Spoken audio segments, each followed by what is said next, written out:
Кеше сіздерге уәде бергеніміздей ағылшын тілін дамыту үшін арнайы қосымшалар мен сайттардың тізімін бүгін толығырақ талдап көрсететін боламыз. Сондықтан видеоны соңына дейін көріңіздер, қызықты әрі пайдалы болады деп сенеміз.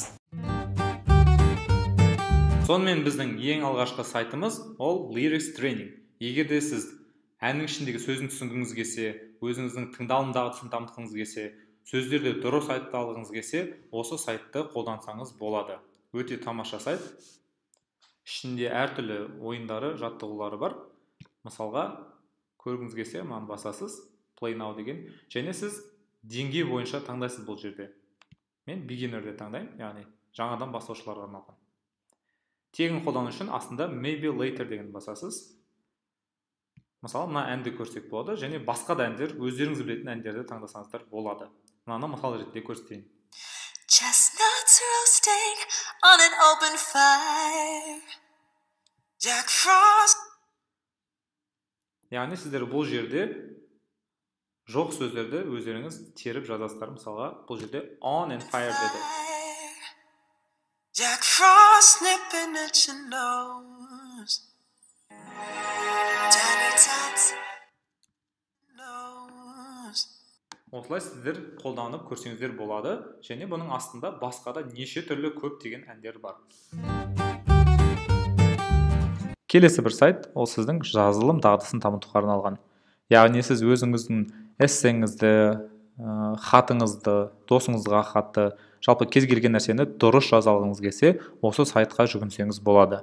Бұның артықшылықтары, бірінші жаңа айтқандай практика жасай аласыз жазылым дағдысын, және бұл жерде бірден сізге бағасын береді, және кері байланысын береді. Яғни өзгертетін жерін өзгертіп, өздерінің ұсыныстарын айтады. Бұны бірден тексеріп көрейік. Мына батырмаға бассаңыз, мына жерден сіз деңгей бойынша тапсырмалар алсаңыз болады. Мысалға, мен біріншісін алам. An email, my favorite film. Сіз өзіңіздің сүйікті фильміңіз туралы жазасыз, мына жақта тапсырмасы беріледі. Ол қандай фильм, не туралы, және оны өзіңнің достарыңа ұсынасың ба деген сияқты сұрақтарға жауап беру керек болады. Мына жерге мен бағана жазғанмын, қарапайым қылып жаздым. Соны мына жерде ұсыныстары бар. Мысалға, I деген кішкентай әріппен жазылып кеткен. Ағылшын тілінде I әрдайым үлкен әріппен жазылады.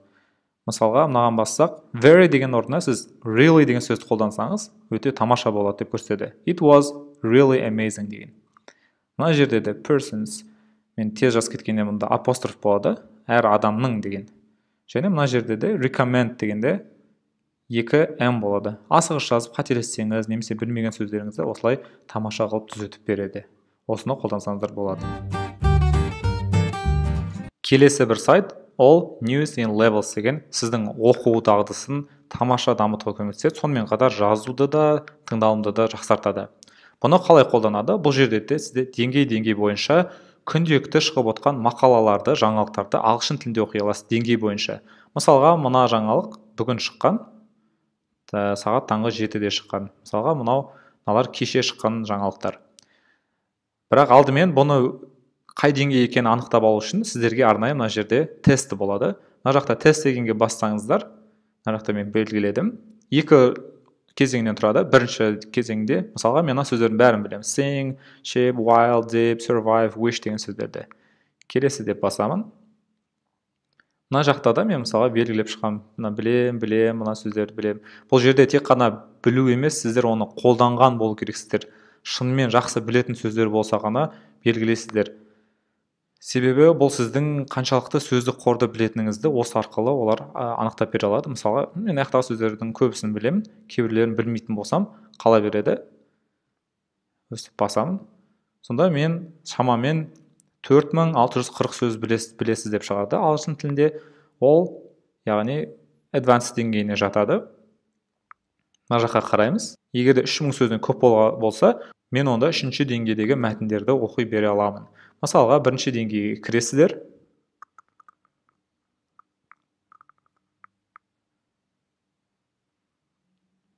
Мына жерде сіздерге ағылшын тілінде мақаланы ең оңай сөздермен деңгейге сай грамматикасы да сондай қылып жазып береді. Мысалға, Nestle is a Swiss multinational food and drink company. Оңай. Бірінші сіздер тағы айтатын кеңесім, бұны оқыған кезде, оның алдындағы оқыған тексті тағы да бір оқысаңыздар болады, сөздер есіңізде ме деп. Сөйтіп күнде оқып отырасыздар. Және оқығаннан кейін сіздер мына жақта бұның Nestle is a Swiss multinational food and drink company. It is the largest food. тура осы текстің аудиосы бар, соны тыңдайсыз біріншіден, бірге қосылып оқисыз, одан кейін тек қана өзін тыңдайсыз, сонда сіздің тыңдалым дағдыңыз дамиды. Содан кейін мына жерде мына сұраққа жауап берсеңіз болады. What do you think about this movie? Өзіңіз осы news туралы, жаңалық туралы не ойлайтыныңызды астына пікір қылып жазып кетсеңіз, өте тамаша көмектеседі. Одан кейін тағы да бұл жерде тамаша бір нәрсе speaking, яғни сөйлеу дағдысында дамытсаңыз болады. Мына жерге кірсеңіз, мына жерде тақырыптар берілген, әртүрлі сөйлеуге арналған, немесе мына скайпыңыз болса, скайппен осы жердегі адамдармен сөйлессеңіз болады. Арасында көңіліңізді көтеріп қалу үшін мынандай сайт бар, сөйлеуге арналған. Мына жерде жаңадан бастайық. Waiting for you to say hello. Hello. How are you? I'm okay, and you? All right. Where are you from?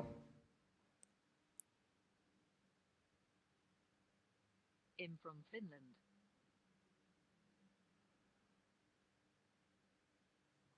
Where are your friends? I don't have any. I don't have any. Why? Деген сияқты осылай сұрақтар қойып сөйлесе берсеңіз болады. Келесі бір тамаша сайт, ол Puzzle Movies.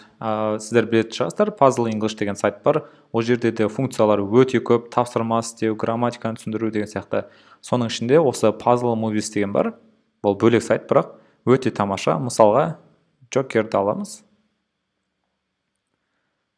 Бұл жерде осы киноның негізі басында 10 минуты тегін болады.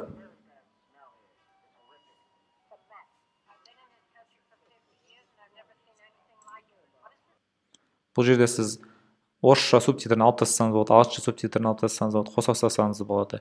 Және бір тамашасы, мына жерде киноның ішіндегі сөздерін осы жерге беріп қояды. Осыларды жаттап алсаңыз, өзіңіздің сөздігіңізге қосып қоясыз. Және мына жерден кейін қарап алсаңыз болады. Қайталау үшін сөздерді. Тамаша сайт. Мына жерде мультфильмдер көрсеңіз болады.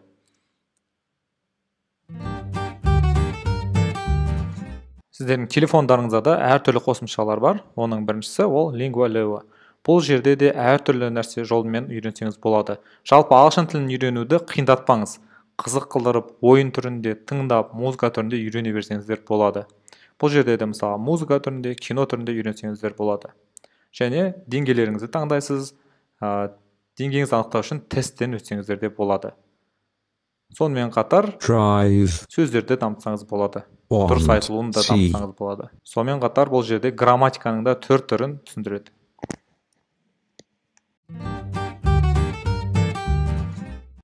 Ағылшын тілін жан-жақты оқуға арналған тағы да бір қосымша ол Duolingo. Бұны барлықтарыңыз білесіздер деп ойлаймын. Бұны әлем бойынша бірнеше мемлекеттен өте көп адам қолданады. Бұл жерде бірнеше тіл үйрене аласыз. Ең алдымен бұл жерде мақсатыңызды анықтап аласыз. Ағылшын тілі не үшін керек? Және күніне нақты қанша уақыт бөле алатыныңызды да белгілеп кетесіз. Күнде есіңізге салып отыру үшін осы жерде белгілеп кетсеңіз болады.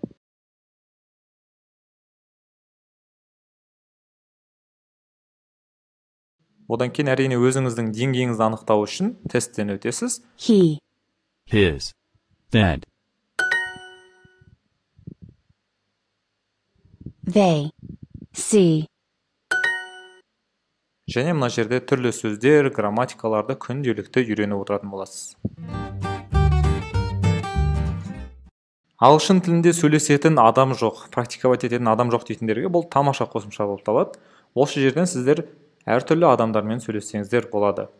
Бұның бір жақсы, сіздер деңгейіңізді таңдасаңыз, сіздің деңгейіңізбен бірдей адамдарды топтастырып, солардың ішінен біреумен сөйлесе аласыз.